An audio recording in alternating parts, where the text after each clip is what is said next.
Prosperity is so much more than income.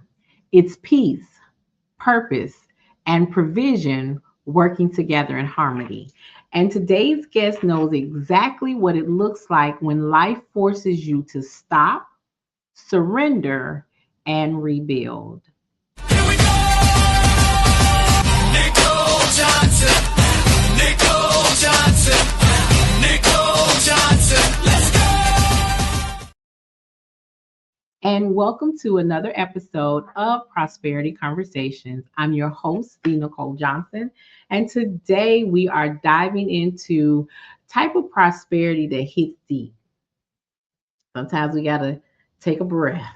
It's the kind that's birthed through disruption, rebirth, and choosing yourself after life takes you through the fire. Woo, child. Any look, because a lot of us know exactly what that feels and looks like. Joining me today is someone I'm excited for you to meet, Dr. Minesha. She's also known as the Peace Prophet. Come on, y'all. Come on. She's a leader, a visionary, and a woman who has redefined what true prosperity looks like. Her journey has included two major life altering moments: death and divorce, both powerful pattern disruptors that pushed her into a new way of thinking and being. She helps leaders not just achieve more, but live more with integrity, fullness, and emotional sustainability. You guys, welcome Dr. Manisha to the stage. Hello, hello, hello. Hello, Hey, hello. Thank you ladies. so much for having me. You are so welcome. We are glad to have you here. The Prosperity Conversation series is designed to give our community something to listen to and learn about, where prosperity doesn't always mean a bank balance, right? Now, don't get me wrong, Mm. money lady.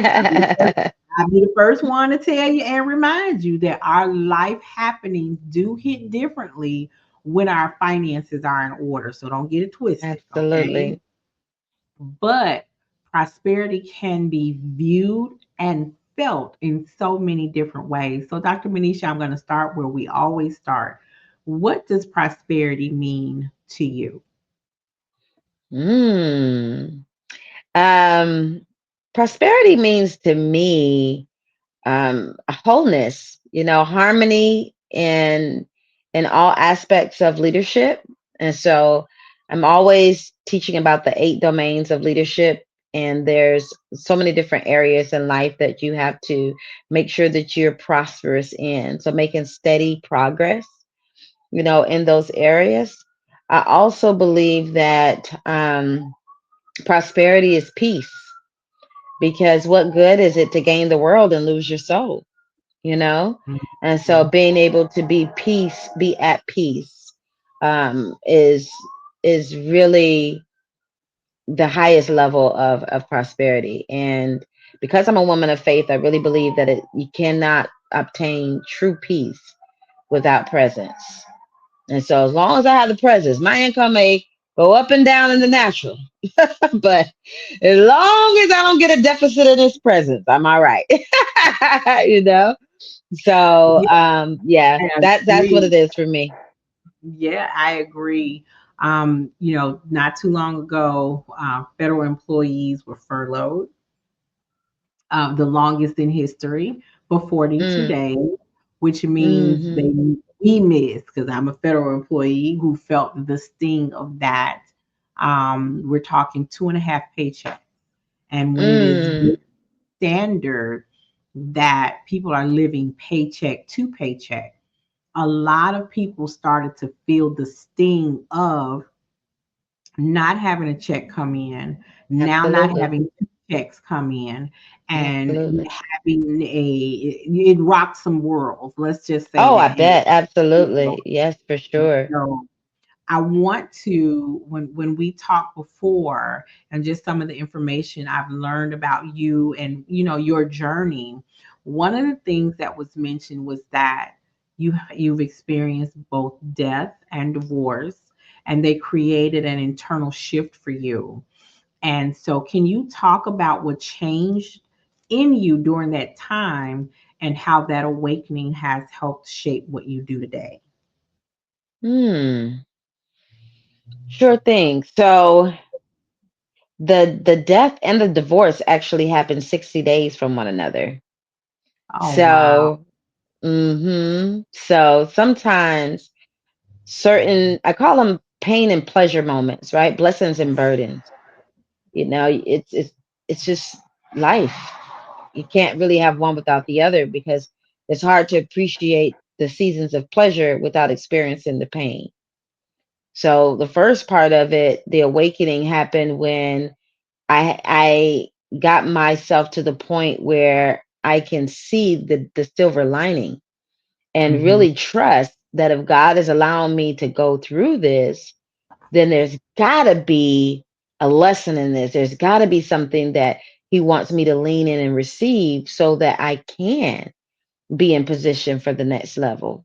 So the first part of it was just trusting God that when everything looked like it was crashing and falling apart, just really trusting in what I know about Him to be true, that my best interest was at stake. I had to Hmm. truly believe that. And that was the posture that caused me to become aware, to lean in, to see patterns, to quiet myself, to be counterintuitive in certain behaviors, to not just default to things as usual, you know? So Hmm. when talking about the divorce, let's talk about the divorce first, because well, my sister's death happened first. So I'll just go in Hmm. order. So she's 27 years old Hmm. and got an unexpected phone call. I rushed in the car, took my whole family before I was like an hour away from where she lived in Savannah at the time. I got the phone call that she didn't make it. So it was a numb feeling. It was so surreal because she left behind my niece, which is now my bonus baby. And Hmm. so it was so many things happening in that moment. But at that time, I couldn't focus on the pain. I had to just show up Yeah. and be there for the people that need you. And those are the people that I know follow you. They're leaders, leaders of leaders. And if you're listening to this and you're a leader, you can relate that sometimes in the middle of a storm, you don't have time to catch up with the emotion of the thing. You are just in response mode because you have people who are depending on you to respond. So to be quite frank, when she passed, my mom transitioned her in, we did a funeral in 72 hours. Hmm. Yeah, my sister had a business that she ran a child cab service called Cab for Kids. That Monday, that was 4 days later, she still had transportation routes. And we had to think about the parents who had jobs and who were depending on her.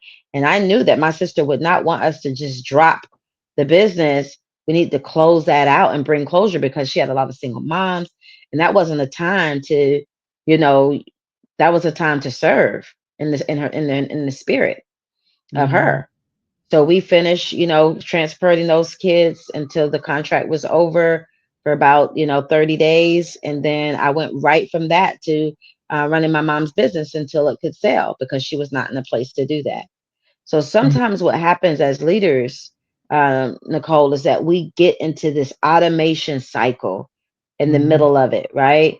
And when we do that, it's really hard for us to really lean into the presence and see what's happening because it's almost like we use that as a coping to stay afloat because we don't Hmm. want to run the risk of facing or confronting the pain because who got time for that? We got to keep going. So what ends up happening is we suppress, push it, push through, even say it, push it through, getting by. We just push it in. And what I realized later in my evolved version of myself is that you literally, it's frequency, anger, sadness, all those feelings, Hmm. bitterness. I mean, anything that comes up when you do that, when you just push through, keep going, it's literally settling in your organs and it's creating Mhm. inflammation. It's frequency, just like how do you attract wealth and things like that. It's this frequency, it's energetic frequency of sadness and pain or anger, disappointment, or whatever those feelings are that sits in their body over and over, day after day. And so when you're trying to become the person who can move past this dark place, it's very hard to do that when you're literally in a cesspool of negative emotions, Yeah, that's true. right?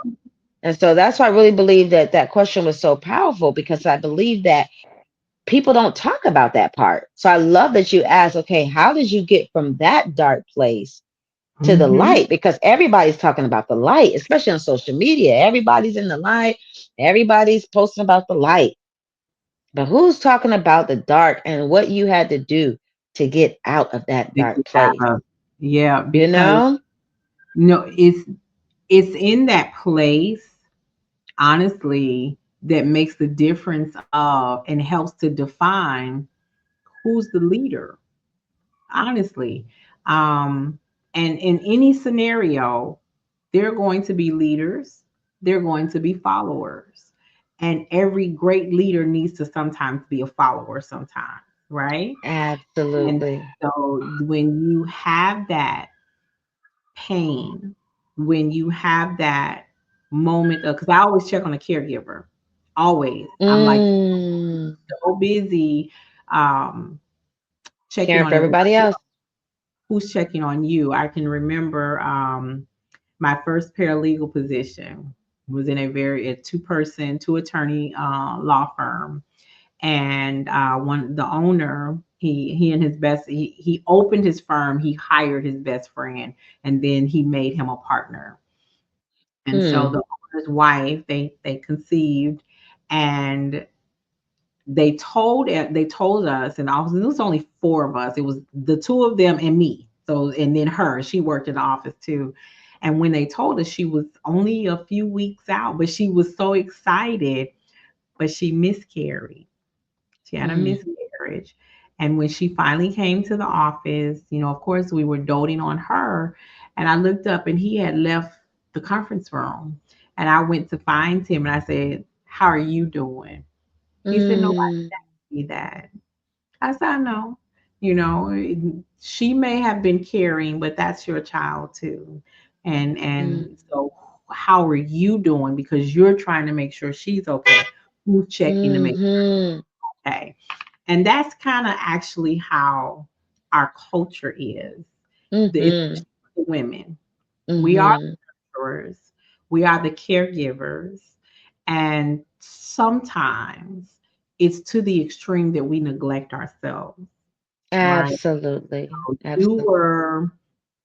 you were in, like you said, response mode, and because that's what you Mm-hmm. were used to, nobody took time to look out for you. Okay. And Absolutely. I can only imagine to go from losing your sister unexpectedly, right? Taking care Mm-hmm. of her affairs, now your niece, now running your mom's business. And within 30 days, did you say that we going through a divorce? Yes. And so 30 days before my sister passed, a client that I was currently working with had died from stage 4 cancer. So it was like what they call a layered season for me. And it was in 2020. So you had COVID happening as well. Yes. Listen, So it COVID, was layered. COVID just COVID just compounded so many different things. So Mm-hmm. to think of those two alone, and then to hear the other things that you also experienced, what was the thing that awakened in you that you do the work that you do now to support other people? Well, I realized what you basically said about how we're constantly doing for everyone else, and at the sacrifice and the compromise of ourselves. That Mhm. was the type of work that I always in my heart truly desired. So I had created a system that I use for myself, and I'm neurodivergent. ADHD, for those who may not know what that is.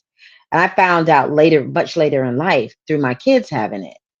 And Mhm. so I created a system, not knowing it was a coping mechanism, but I created a system that kept me in the presence, that kept me present, that kept me reflecting, that kept me following promptings and kept me in a rhythm, right? Mhm. And so that system later, much later, the Holy Spirit revealed to me that my commitment to that system over those 8 years prior to this incident, it was ingrained in me. And I never stopped the flow. I made sure that I Mhm. followed through with even when I didn't have the words to say, I just sat Right. there.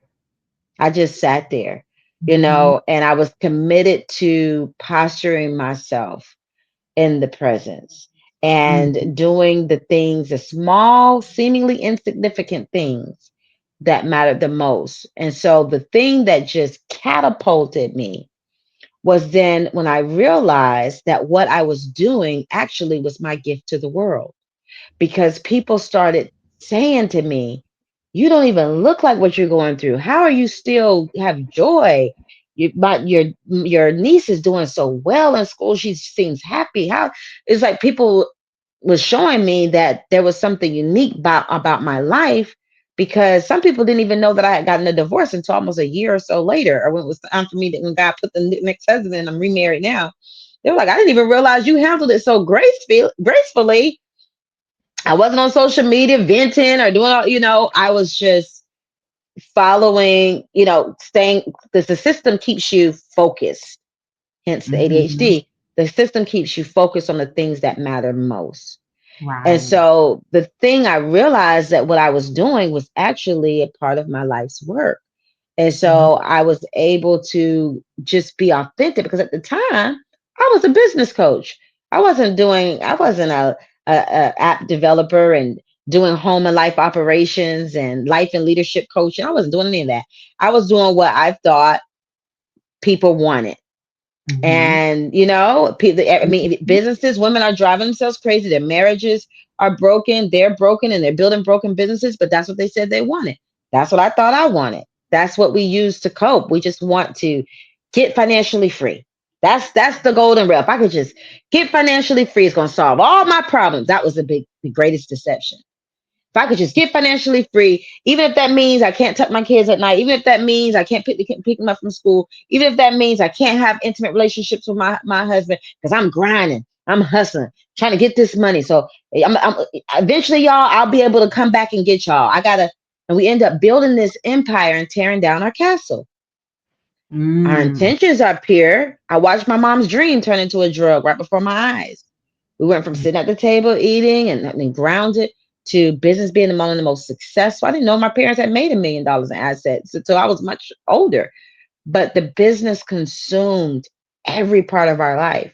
There was no blueprint. There was no system to teach you how do you have good success, you Right. know, without Right. building your success on the back of the ones you love. How does that Mhm. even look? And so I realized that God had designed me to come and interrupt the pattern, to be that blueprint, so that when life lifes, you have a system that is going to Mhm. keep you grounded.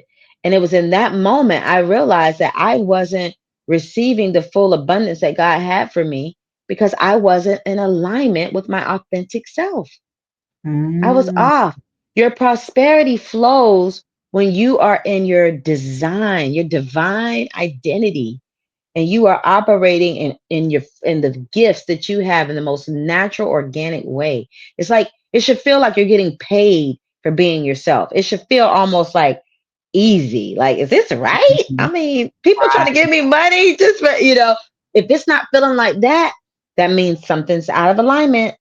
Mm. And so Okay. the system keeps that going, right? And so that's what I realized. The divorce helped me realize that things were out of alignment. My sister's death helped me realize that things were out of alignment. And then I became to get on a mission to tap into my divine creator so that I can really discover my authentic self, and so that I can be in position in my flow, where I'm going to work my prosperity flow, where it's easy. I'm in attraction mode at this point. You Mhm. know, I mean, people are seeing value in me just being me, Right. you Right. know? And so And that peace profit, go ahead. no, no, no, you go ahead.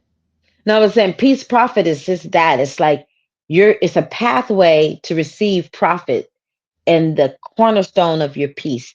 The peace is in the presence. The peace is you in the divine alignment. That's where your Mhm. profit is.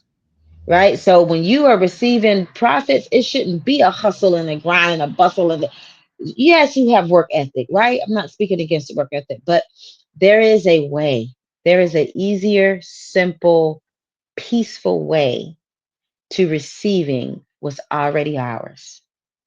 And that's the message that I want to bring to the people. And I love that because when things align, um, the flow is easy, right? Yes. Flow is easy.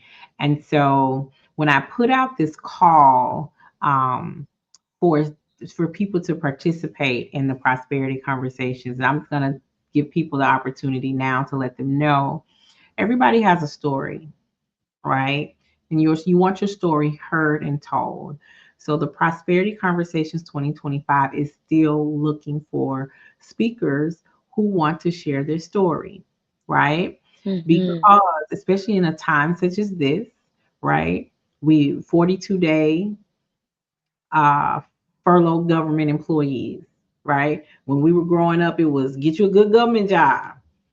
Child, where them government Yeah. jobs, good Everything government that was jobs. certain is no longer certain. You know what I mean? So now you're looking at what, okay, if the government is not offering that stability that we've known for decades and decades, and that dependability, that reliability, and that is now gone. Speaking of cornerstone, that cornerstone has now been destroyed. Not completely, Hmm. but the foundation has been shaken, right? So, what do Absolutely. we do? Because if we want change in our life, we have to be the change that we want to see. A friend of mine is in media, and she says that she uses her platform for us to tell our stories, right? And I would come behind her and say, because if our stories are still being told incorrectly in 50, 60, 70 years, it's our fault. That's Because right. at That's one right. point, our grandparents and great grandparents, they didn't have what we have. That's They didn't right. have access. They didn't have the platforms. The platforms are now available, and That's we're right. making other ways to have those platforms. So if the story is still being told wrong, it's our fault because Absolutely. we're not doing it. So if you have a story, your prosperity conversation needs to be told, and I want to help you do that. Okay. Because it's moments like these, it's platforms like this that have helped me grow in my own business and be able to get my story out to share with others. It's what has brought my community to me so that I can help them. Okay. So let me Hmm. help you. Right. But it's also one of the foundations as to why the She Economy Hub exists, not only for me to see an issue or see a problem, but to put it in the atmosphere to help other women, especially. Now, this is for men too, but my target are the women in our community so that they can create and have economic development, they can have economic stability, they can have economic freedom, right? Hmm. And when you have that safety and security that's built in the economic knowledge that you have, now you can start to broaden, and now you can see your way clear to create legacy. And that's what Hmm. our community needs. We need legacy. So we are in our giving campaign. We want to sponsor 20 women to come to the Wealthy Women Lifestyle Retreat. But even Oh further wow. than that, we also want to start building on our major long term goal to impact those who are coming out of the foster care system with no support. We want to be Mm. able to provide that support because They're just because they're 18 and of legal age does not mean they're ready for the world. It does not Right. mean that at all. I can think of what was going on in my life when I was 18, and I was not, the world was not ready for me, and I was not ready for it. And so imagine someone who's grown up in foster care. They have a set of circumstances that some of us who grew up with our parents, or at least a biological parent or a loved one taking care of us, there's something missing from them already. They're already starting Absolutely. behind the eight ball. And so you can help us bring that to fruition. Okay. And last, I'm going to talk about being able to um, participate in the retreat, the Wealthy Women Lifestyle Vision and Empowerment Retreat here in Dallas in January 2026. Let me tell you, if I say so myself, I'm very biased. I'm very biased because it's mine. But Dr. Manisha, I really put in a lot of time. As a matter of Mm. fact, I started planning for this event for January 2026, the weekend after the January 2025 event was over. Oh wow. So That's awesome. it's That's how you been, do it. so it's been, and we've gained some wonderful sponsors, places like Awesome. Wellspring Spa, Spa Boss Tribe, which is a women's organization out of Alabama. Natasha Mack, she's an author here in Dallas, Texas. Um, Coffee and Bible Time, they do some great Mm. women's journals. Oh my gosh, it's too pretty to write in. It is too pretty to write. Dot Cards is also one of our sponsors, the electronic business card, which I All absolutely love. right. I get to push this up to your phone and boom, my information transfers. So we've been putting in a lot of work to make sure that the experience that the people have in January is nothing less than top notch. And our host hotel is also one of our sponsors, the Sandman Signature Hotel. I was doing quite a few things for the retreat attendees, and I'm super, super excited about that. So I can't say enough about it. So Dr. Manisha, as we wrap up, because I could sit and talk with you about stuff like this all day, all night, but That's awesome. yes, I want to ask you, for the woman who's listening, right? Who might be in a situation where she doesn't know what her next step is to level up. What does it mean for her to choose prosperity versus chasing it? What would you say to her? Mm. Well, prosperity is already within you. Mm, I believe it starts with identity. You have to first mm, really accept that it's already yours, and that way you don't have to go outside of yourself looking and chasing. Trust me, I tried it. It doesn't work. mm. Save you a whole lot of time by just I agree. realizing that the prosperity is already within. So the real work happens within. And the more you go within and ask yourself those tough questions and keep being curious with self compassion, not being judgmental, and really just using those questions and answers as a path, literally a pathway to your breakthrough. And have one breakthrough at a time, as many times as you need. And as you do that self work, you will then become the person who can acquire the prosperity. I love that. I love that. Thank you so much for sharing that, Dr. Manisha. So, My to all of pleasure. you who are listening, prosperity isn't something you chase, it's something that you choose. This has been another episode of Prosperity Conversations. I am the Nicole Johnson. Until next time. Bye bye.